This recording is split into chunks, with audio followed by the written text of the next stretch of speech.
جی جبریل علیہ السلام، جبریل علیہ السلام فرشتوں کے سردار،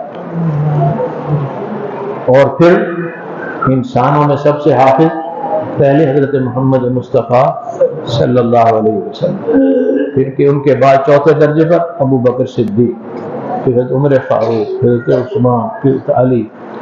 ایک تو یہ نسبت حافظ کی کتنی اونچی ہے، کتنی اونچی نسبت۔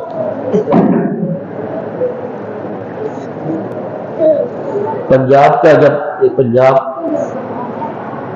کا ایک آئی جی تھا، اس کا نام تھا قربان علی،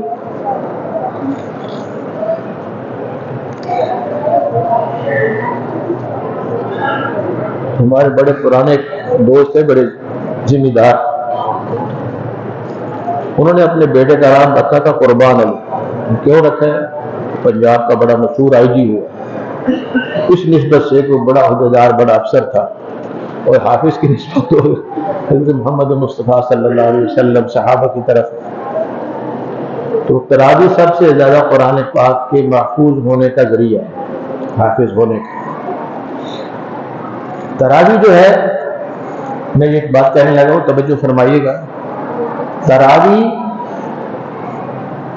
رمضان المبارک کا اللہ رسول کی طرف سے خاص تحفہ ہے، البیلی عبادت ہے۔ البیلی، البیلا تو آپ نے سنا ہوگا نا، ایک اداکار کا فنکار، البیلی یعنی اکیلی، ایسی اور جس کوئی چیز نہ اس کو البیلی کہتے ہیں۔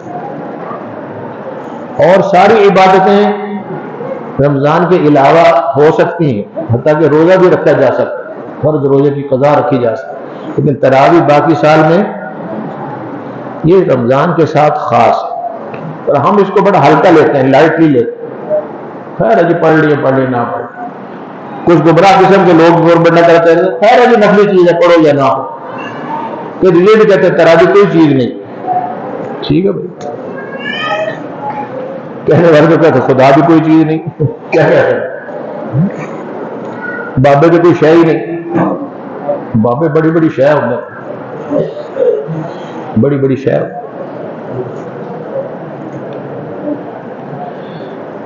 تراویح ایک ایسی عظیم الشان عبادت ہے کہ جس کا سب سے پہلا فائدہ تو یہ ہوتا ہے کہ جو سارا رمضان ہر رات میں تراویح ادا کرے، وہ قسم کھا کے کہہ سکتا ہے کہ میں نے لیلۃ القدر میں پوری عبادت کی، اور وہ عبادت اللہ کے یہاں قبول بھی، قسم کھا سکتا ہے اس کو۔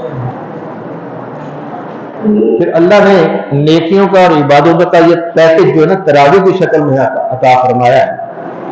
اس میں نبی پاک صلی اللہ علیہ وسلم صحابہ کی کئی سنتیں جمع ہو گئی، سنت سے محبت، آ کر فرمایا من احب سنتی فقد احبنی، جس نے سنت سے محبت کی میری، مسلم مجھ سے محبت، من احبنی دخل الجنہ، جس نے مجھ سے محبت کی وہ جنت میں گیا۔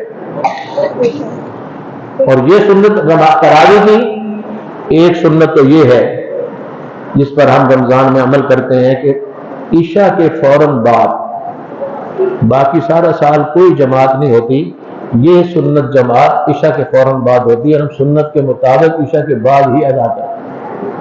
پڑھنے کو تو رات میں جس سے پڑھنے، لیکن سنت کیا ہے؟ عشاء کے فوراً بعد پڑھنا۔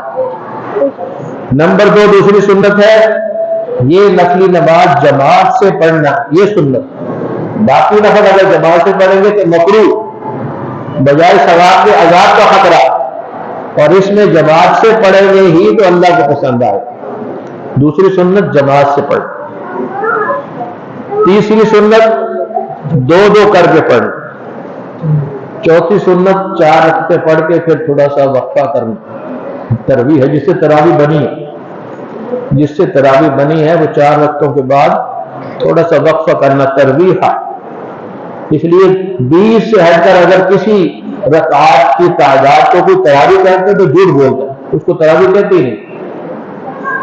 تراویح اسی کو کہتے ہیں، ان اتنی رکعات پر ہی تراویح کا نام فٹ ہوتا ہے۔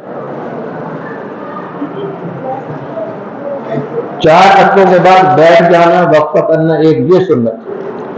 پھر پورا قرآن پاک تراویح میں سننا، یہ سنت ہے، سنانا بھی سنت ہے۔ اور پھر وتروں کو بھی جماعت سے ادا کرنا، یہ ایک الگ سنت۔ باقی سال آدھے سے جماعت سے پڑھتے ہیں یا اکیلے پڑھتے ہیں؟ اکیلے پڑھتے ہیں۔ یہاں جماعت سے پڑھتے ہیں تو یہ الگ سنت. تو اس کو تو بہت اہتمام سے کہ پھر یار اس کا موقع نہیں ملے گا رمضان کی بات، رمضان میں تو سستی نہ کرے، ان میں تو بس لگنے نہیں چھڑنا چاہیے. فرض نماز رہ جائے تو قضا ہوتی، تراویح کی کوئی قضا نہیں. فرض نماز قضا ہو جائے تو قضا ہو جائے گی، فرض روزہ قضا ہو جائے تو قضا ادا ہو جائے گی، لیکن تراویح کی کوئی قضا نہیں. یہ تو ابھی پڑھنی ہے رمضان میں، اور عشاء کے بعد ہی پڑھنی اور جماعت سے پڑھنی. تو اس کا موقع اگر اللہ دیتا ہے رمضان میں، اس میں سستی کرنا اور غفلت کرنا یہ بڑی محرومی کی بات، بڑی محرومی کی بات.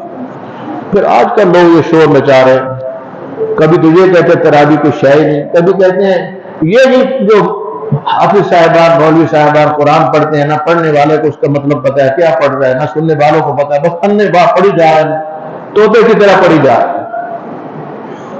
دنیا کی کوئی کتاب بغیر سمجھے پڑھے تو کیا فائدہ اس کو؟ اولو کے پٹھو یہ دنیا کی کتاب ہے، مخلوق کی کتاب ہے، خالق کا کلام ہے.